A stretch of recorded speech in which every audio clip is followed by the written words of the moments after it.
Before conducting the Jump Master personnel inspection, the jumper of the T11 or MC6 series parachute must be placed into JMPI configuration.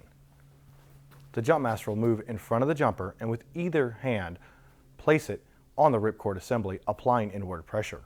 With the index finger and thumb of the other hand, remove the top tuck tab, taking special caution of the side tuck tabs, and removing the bottom tuck tab. Now the Jump Master will move to the rear of the jumper, remove the main curve pin protector flap, gently lift up on the main curve pin cover, ensuring that the main curve pin is properly routed through the main closing loop and that the main curve pin is facing towards the 3 o'clock position. Next, the Jump Master will remove the universal static line snap hook from the right outer static line stow bar.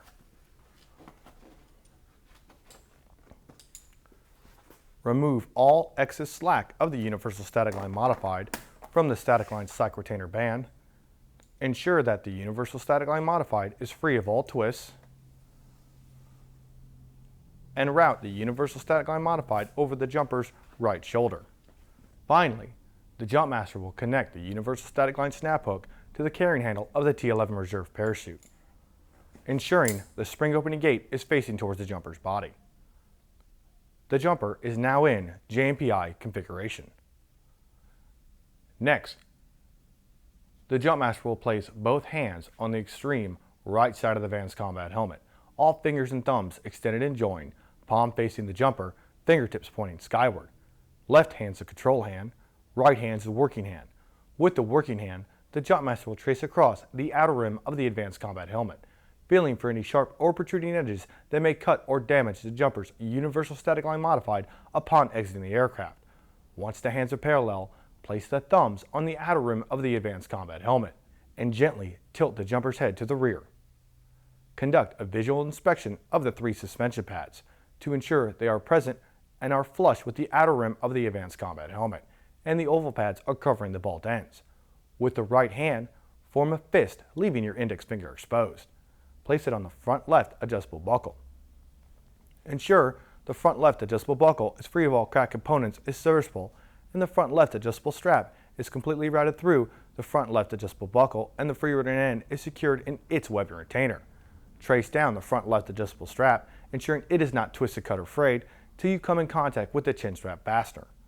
Conduct a visual inspection of the chin strap fastener to ensure it is properly secured and free of all cracked components. Bypass the chin strap fastener and pick up your inspection of the long portion chin strap routed underneath the jumper's chin, ensuring it is not twisted, cut, or frayed, till you come in contact to where it is sewn to the front right adjustable strap. Trace up the front right adjustable strap, ensuring it is not twisted, cut, or frayed, till you come in contact with the front right adjustable buckle. Now conduct a visual inspection of the front right adjustable buckle to ensure it is free of all cracked components, is serviceable, and the front right adjustable strap is properly routed through it, and the free running end is secured in its webbing retainer. Now with the index finger of the right hand, place it on the right side of the short portion chin strap. Trace across the top of the jumper's chin, ensuring it's not twisted, cut, or frayed. Now drop both hands. The next items we will concern ourselves with are the canopy release assemblies. These are like items equipment. However, you will always inspect the canopy release assembly opposite the universal static line modified. Since this universal static line modified is routed over the jumper's right shoulder, we'll begin with the left canopy release assembly. Look at the left canopy release assembly. With the knuckles of the right hand, tap it one time to ensure it sounds solid. Jumpers, this is your cue to place your hands on top of your Advanced Combat Helmet. With the right hand, form a knife cutting edge, fingers and thumbs extended and joined, palm facing you, the Jump Master, and insert it from outside to inside just below the canopy release assembly. With the thumb of the right hand, place it on the outside corner of the canopy release assembly and rotate it a quarter turn to the outside. With your head and eyes approximately 6 to 8 inches away, conduct a visual inspection to ensure that the male fitting canopy release assembly is properly secured by the female fitting canopy release assembly and is properly secured by the latch. Furthermore, ensure the cable loop is properly secured by the safety clip and is free of all foreign material or dirt which would impede it from seating completely. Once satisfied, let it rotate back to its natural position. Now, as you can see, the Universal Static Line Modified impedes your inspection of the right canopy release assembly. So with the left hand, secure the Universal Static Line Modified and rotate it over to your right hand and hold it in place with your right thumb. Leave your right hand and thumb in place and focus your attention to your right canopy release assembly. With the knuckles of the left hand, tap it one time to ensure it sounds solid. With your left hand, form a knife cutting edge, fingers and thumbs extended and joined, palm facing you, the jump master, and insert it from outside to inside just below the canopy release assembly. With the thumb of the left hand, place it on the outside corner of the canopy release assembly. Rotate it a quarter turn to the outside. Once again, with your head and eyes approximately 6 to 8 inches away, conduct the same inspection. Once satisfied, allow it to return back to its natural position. Now, focus your attention to the main lift webs. You will always inspect the right main lift web with the left hand, so focus your attention to your left hand. Trace down the right main lift web, ensuring it's not twisted, cut, or frayed till you make contact with the main lift web adjuster. Now conduct a visual inspection of the main lift web tuck tab assembly to ensure it is properly assembled and the snap fastener secured. Now make a mental note of what of the 3 sizing configurations the main lift web tuck tab assembly is properly assembled in. Ensure it is either configured in a small, medium, or large. Remember this as your inspection on the other main lift web. Now focus your attention to your left main lift web and your right hand. With your right hand, trace down the left main lift web and conduct the same inspection. You must ensure that the left main lift web tuck tab assembly is in the same sizing configuration as the right main lift web tuck tab assembly. Now focus your attention to the chest strap to where it is sewn to the left main lift web.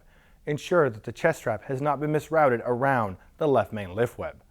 Remove your left hand and with your left hand grasp the carrying handle of the T11 reserve parachute. Knuckles skyward, palm facing towards the reserve. Simultaneously pull up and out. Remove your right hand. With your right hand, form a knife cutting edge, fingers and thumbs extended and joined, palm facing you, the jump master, fingertips pointing down, and insert it from top to bottom behind the chest strap as close to where it is sewn to the left main lift web. Now trace the chest strap, ensuring it's not twisted, cut, or frayed until you come in contact with the chest strap friction adapter. Now conduct a visual inspection to ensure there is a quick release incorporated in the chest strap, and it's no more than 3 fingers, no less than 2 fingers, and is secured in its webbing retainer. Now conduct a visual inspection of the free running end of the chest strap to ensure it is S-folded or accordion folded and secured in its webbing retainer with the tab portion facing towards the chest strap friction adapter. Continue tracing the chest strap, ensuring it's not twisted, cut, or frayed until your right hand makes contact with the right main lift web. Leave your right hand in place. Remove your left hand. With your left hand, form a knife cutting edge, fingers and thumbs extended and joined, palm facing you, the jump master, and insert it from bottom to top behind the waistband as close to where it is sewn to the pack tray. Now look to where the waistband is sewn to the pack tray. Ensure 50% of the stitching of the single X box stitch is present. Now trace forward on the waistband, ensuring it is not twisted, cut, or frayed or been misrouted behind the horizontal backstrap. Continue tracing, ensuring it's not been misrouted behind the right main lift web until you make contact with the right waistband retainer. Once your left hand makes contact with that right waistband retainer to where you have the right waistband retainer in the palm of your left hand, keep your left hand in place. Now remove your right hand. With your right hand, form a knife cutting edge, fingers and thumbs extended and joined, palm facing you, the jump master, and insert it from bottom to top behind the reserve parachute and the waistband to where the left waistband retainer rests in the palm of your right hand. Now conduct a physical inspection by making fingertip to fingertip contact to ensure the waistband is not twisted, cut, or frayed and is properly routed between both waistband retainers. Now leave your left hand in place and with your right hand trace forward on the waistband, ensuring it's not twisted, cut, or frayed or been misrouted behind the left main lift web until you make contact with the metal adjuster. Remove your left hand. With your left hand, form a fist, leaving your index finger and middle finger exposed, and insert your index finger and middle finger from top to bottom into the quick release formed by the waistband. You're ensuring it's no more than 3 fingers, no less than 2 fingers, and it's not a false quick release. Now remove your index finger and middle finger of your left hand, and with your index finger of thumb, pinch off the free running end of the waistband to where it re-emerges from the metal adjuster. Trace it, ensuring it's not excessively cut, torn, or frayed, and is easily accessible to the jumper until your fingertips run off the end of the waistband. Now with your left hand, grasp the carrying handle of the T11 Reserve parachute, knuckles skyward, palm facing towards the reserve, and focus your attention back towards your right hand and waistband adjuster panel. Trace back on the waistband adjuster panel, ensuring it's not twisted, cut, or frayed or misrouted behind the horizontal backstrap. Look to where the waistband adjuster panel is sewn to the pack tray. Ensure at least 50% of that single X-box stitching is present. Now drop your right hand and move to the front of your jumper. Now look at the left connector snap. With the right hand, form a fist, leaving your index finger exposed, and finger the opening gate one time to ensure it has spring tension, has not been safetied. The spring opening gate is facing towards the jumper's body with the butterfly portion facing away. Now with your left hand on the carrying handle of the T11 Reserve parachute, pull up and out. Now look at the connector snap retaining tie to ensure it is present and properly secured. Conduct a visual inspection of the connector snap retaining tie to ensure it is serviceable.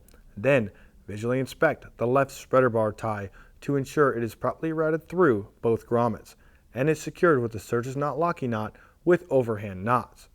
Now with your right hand, form a fist, leaving your index finger exposed, and insert it from top to bottom in the Army Parachute Log Record stow pocket located on the reserve parachute, and ensure an Army Parachute Log Record is present. Now remove your index finger of your right hand, and with your right hand, grasp the carrying handle of the T11 Reserve parachute, knuckles skyward, palm facing towards the reserve. Now conduct the same inspection in reverse order: the spreader bar tie, connector snap retaining tie, and the connector snap. Now drop both hands.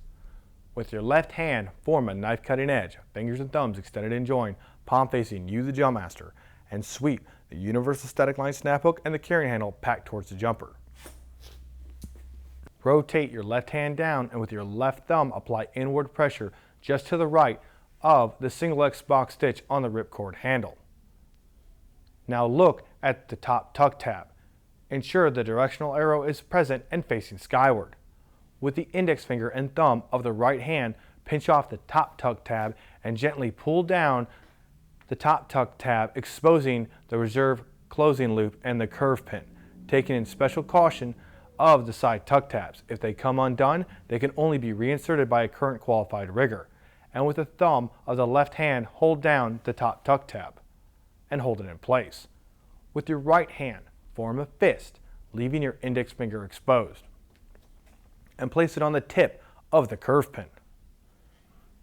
Trace down the curve pin until you make contact with the point of attachment, which is the curve pin lanyard. You're ensuring the curve pin is not bent, cracked, or corroded. Now conduct a visual inspection of the reserve closing loop to ensure it is not cut or frayed at all, and that the ensure that it is not cut, frayed, or burned at all, and that the curve pin is completely routed through it and not puncturing in any way. Now conduct a visual inspection of the grommet to ensure it's not bent, cracked, or corroded. Now with the index finger of the right hand, reach down from top to bottom on the point of attachment the curve pin lanyard to ensure it is not twisted, cut, or frayed till you make contact with its point of attachment on the ripcord assembly, the reinforced stitching.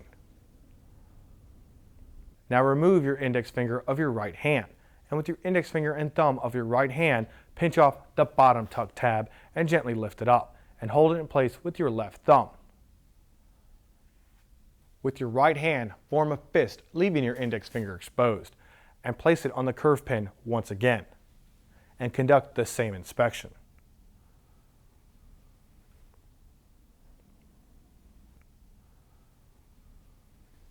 Now, an overall inspection of the reserve parachute must be conducted to ensure it's free of all exposed canopy, oil, grease, mud, dirt, and tears.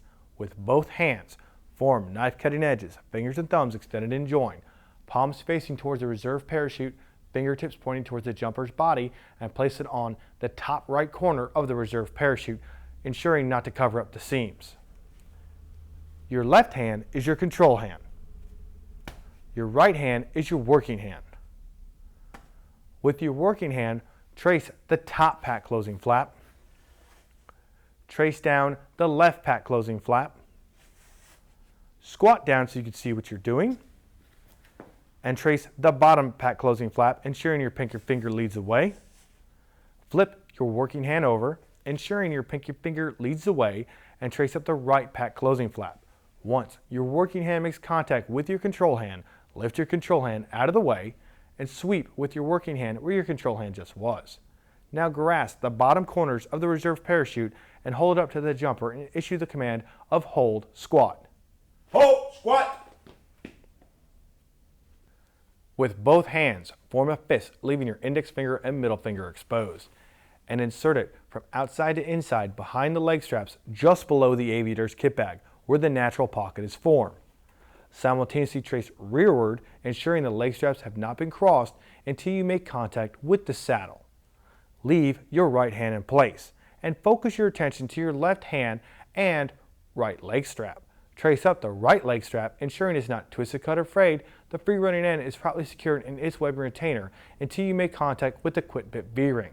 Once you have skin to metal contact, with the thumb of the left hand, rotate up and press down on the activating lever of the right leg strap ejector snap to ensure it is properly seated over the ball detents and free of all foreign material which would impede it from seating completely. Leave your left hand and thumb in place. Now focus your attention to your right hand and left leg strap. Trace up the left leg strap, ensuring it's not twisted, cut, or frayed. Free running ends properly secured in its webbing retainer and is appropriately routed through the exposed handle of the aviator's kit bag, over the bottom and under the top. Once you have skin to metal contact with your thumb or index finger, reach up and press down on the activating lever of the left leg strap ejector snap to ensure it is properly seated over the ball detent and free of all foreign material which would impede it from seating completely, leaving both hands and thumbs in place. Now, rock back on your heels, conduct an overall inspection of the aviator's kit bag to ensure it is present, has not been reversed, and the reinforced sewn stitching is facing away from the jumper's body. Now drop both hands and stand up in front of your jumper. Hollywood rig jumpers will automatically recover. With your right hand, reach across your body and grasp the universal static line snap hook and give it a sharp tug upward one time to ensure it's properly attached to the T11 reserve carrying handle. Open up your right hand and allow that universal static line snap hook to rest in the palm of your right hand. With your left hand, form a fist, leaving your index finger exposed, and place it on the girth hitch around the narrow portion of the universal static line snap hook, and ensure that it has not been reversed. Now either trace down or tap in vicinity of the rivet pin to ensure it is present, secured, and free of all rust and corrosion.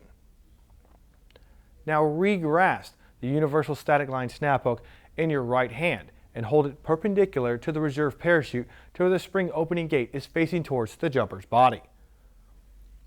With your left hand, grasp the double sewn portion of the universal static line modified, knuckles skyward, thumb down, and rotate it 90 degrees to the jumper's right, and push the universal static line modified towards the universal static line snap hook and inspect the girth hitch for the first time.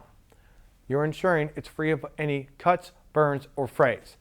Now, with your thumb or index finger, one or the other, never both, press in on the girth hitch towards the snap hook of the universal static line modified and inspect the girth hitch for the second time.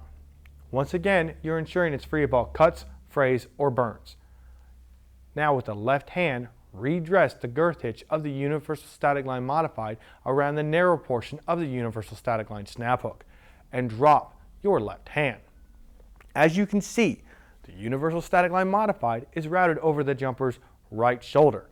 Therefore, we will utilize our right hand. Now with the index finger and thumb of the right hand, form an O just above the universal static line snap hook. You should still see metal. With your right hand, rise it as high as it can go, simultaneously inspecting your universal static line modified as it passes through your O. Now, once your right hand is as high as it can go, or you have tension on the first stow, issue the jumper the command of turn. Turn! simultaneously inspecting your universal static line modified as it passes through your O, ensuring it's free of any cuts, frays, or burns. Now with the index finger and middle finger of your other hand, insert it from outside to inside behind the universal static line modified, just below your O.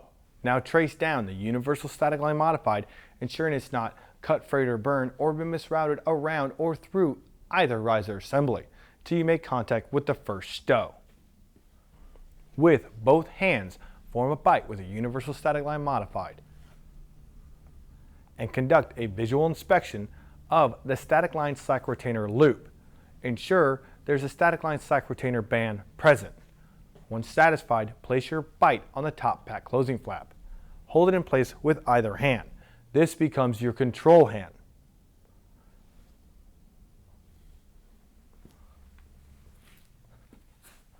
With your index finger and thumb of your working hand, pinch off the first stow and pull it 1 to 2 inches towards the center of the pack tray. You're ensuring that the universal static line modified has not been cut, frayed, or burned, or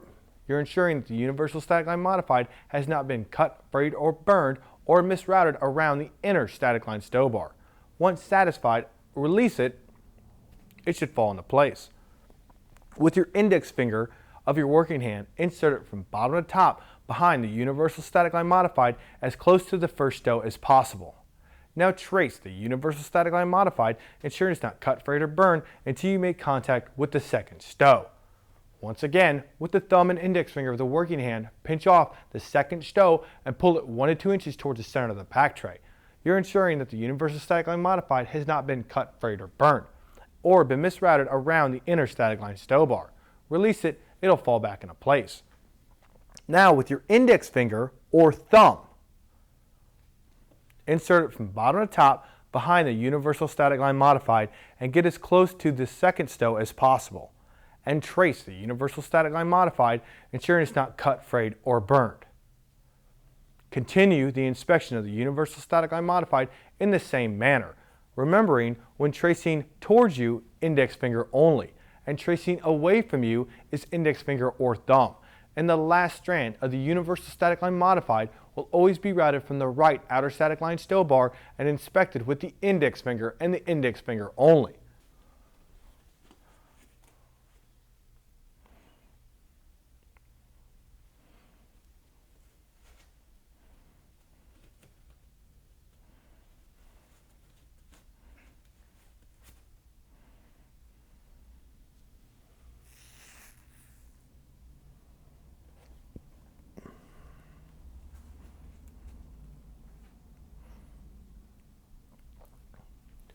Once you make contact with the main curve pin cover, the index finger of the working hand gently lift up on the main curve pin cover, exposing the point of attachment of the universal static line modified to the main curve pin, which is the main curve pin attaching loop. Trace down it, ensuring it's not twisted, cut, or frayed until you make contact with the main curved pin. Trace down the main curve pin, ensuring it's not rusted, cracked, or corroded until your fingertip makes contact with the tip. Now conduct a visual inspection to ensure that the tip of the main curve pin is facing towards the 3 o'clock position. Now conduct a visual inspection of the main closing loop to ensure it's not cut, frayed, or burned, and that the main curved pin is completely routed through it and not puncturing it in any manner. Now conduct a visual inspection of the grommet to ensure it's not bent, cracked, or corroded, or distorted out of shape.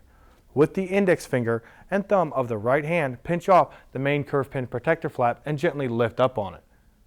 Conduct a visual inspection of the main closing loop once again, ensuring it's not cut, frayed, or burned, and that the grommet is not rusted, cracked, or corroded, or distorted out of shape. Now place both hands on the extreme left side of the Advanced Combat helmet. All fingers and thumbs extended and joined, palm facing the jumper, fingertips pointing skyward. The left hand is the control hand. The right hand is the working hand.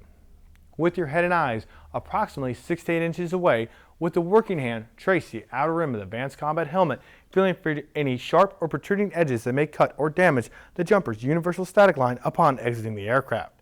Once the hands are parallel, place the thumbs on the outer rim of the Advanced Combat helmet and gently tilt the jumper's head forward. Now conduct a visual inspection of the 3 suspension pads to ensure that they are present, and that the oval pads are covering the bolt ends and flush with the outer rim of the advanced combat helmet, and that the rear trapezoid pad is either flush or slightly protruding no more than 1/2 of an inch. With the right hand, form a fist leaving the index finger exposed, and place it on the rear right adjustable buckle. Ensure it's free of all cracked components, is serviceable, and the rear right adjustable strap is properly routed through the rear right adjustable buckle and secured in its webbing retainer. Now trace down the rear right adjustable strap, ensuring it's not twisted, cut, or frayed until you make contact with the long portion chin strap.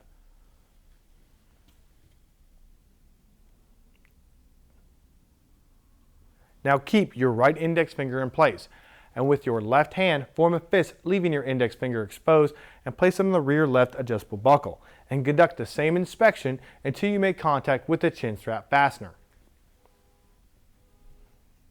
Now keep both index fingers in place and conduct a visual inspection of the nape pad. Ensure that it is present, has not been reversed, and is serviceable. Now reach across the jumper's shoulders and grasp a riser assembly in each hand, thumb down, knuckle skyward, just above the canopy release assemblies. These are like items of equipment. Either one can be inspected first. However, for the purposes of this talk through, we'll begin with the left riser assembly and the left hand, since the Universal Static Line Modified is routed over the jumper's right shoulder. So focus your attention to your left hand and left riser assembly. With your left hand, give a sharp tug upward, form a distinguishable L, apply upward pressure, and trace rearward, ensuring that riser assembly is not twisted, cut, or frayed, till you make contact with the main pack tray. Keep your left hand in place, ensuring to form an L the entire time. Now focus your attention to your right hand and right riser assembly. With your right hand, give a sharp tug upward, form a distinguishable L, apply upward pressure, and trace rearward, ensuring that riser assembly is not twisted, cut, or frayed till you make contact with the main pack tray. You must also ensure that there's an Army parachute log record located in either riser assembly. Now, an overall inspection of the main parachute must be conducted to ensure it's free of all oil, grease, mud, dirt, and tears.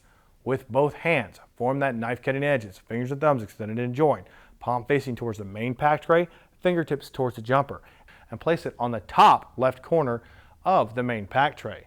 Left hand's the control hand. Right hand's the working hand. With the head and eyes approximately 6 to 8 inches away, trace the top pack closing flap, trace down the right pack closing flap, squat down so you can see what you're doing, and trace the bottom pack closing flap.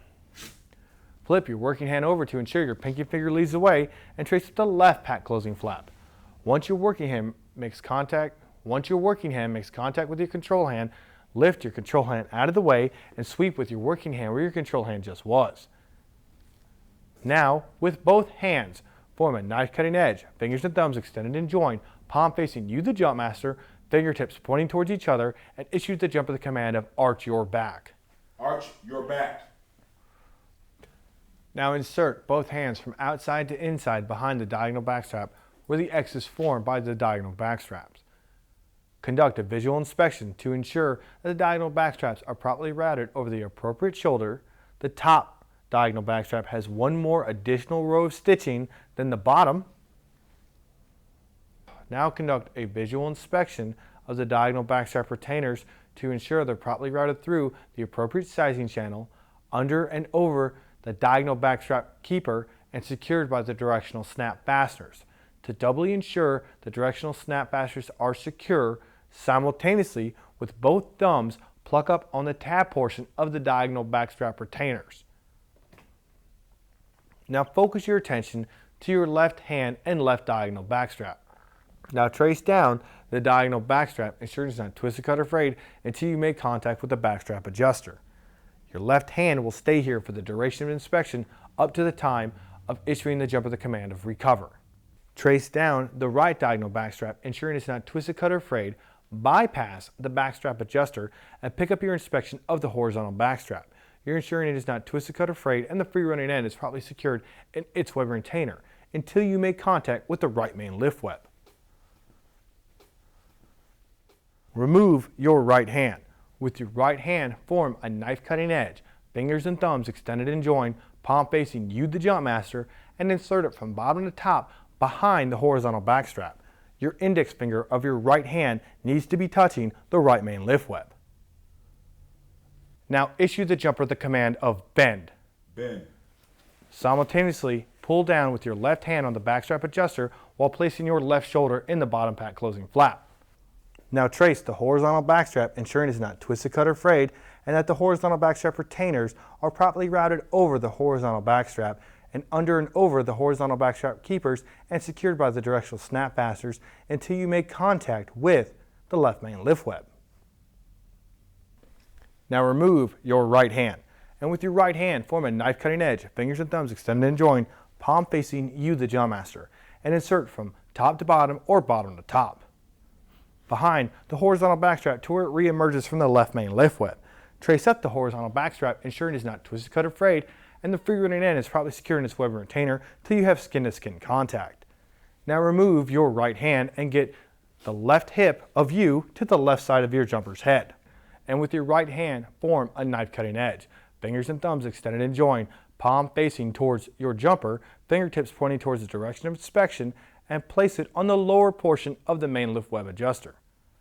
Pick up your inspection transversing to the saddle, ensuring the saddle is not twisted, cut, or frayed, or have been inverted, or either leg strap has been misrouted over it, until you make contact with the lower portion of the other main lift web adjuster.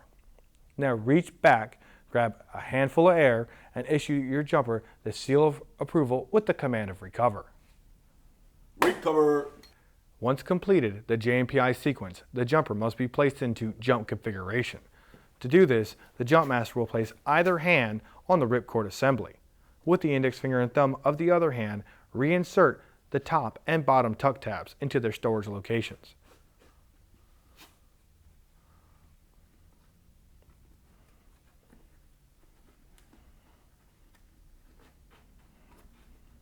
Next, the jump master will take the universal static line modified, route it over the jumper's shoulder, ensuring it's free of any twists, and go to the rear of the jumper.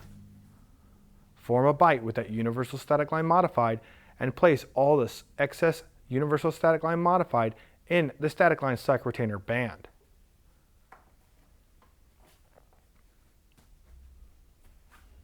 Now the jump master will gently lift up on the main curve pin cover. Ensure that the main curve pin is completely seated in the main closing loop, and that the point of the main curve pin is facing towards the 3 o'clock position. Next, the jump master will gently place the main curve pin protector flap in its storage location, ensuring that none of the universal static line modified is underneath the main curve pin protector flap.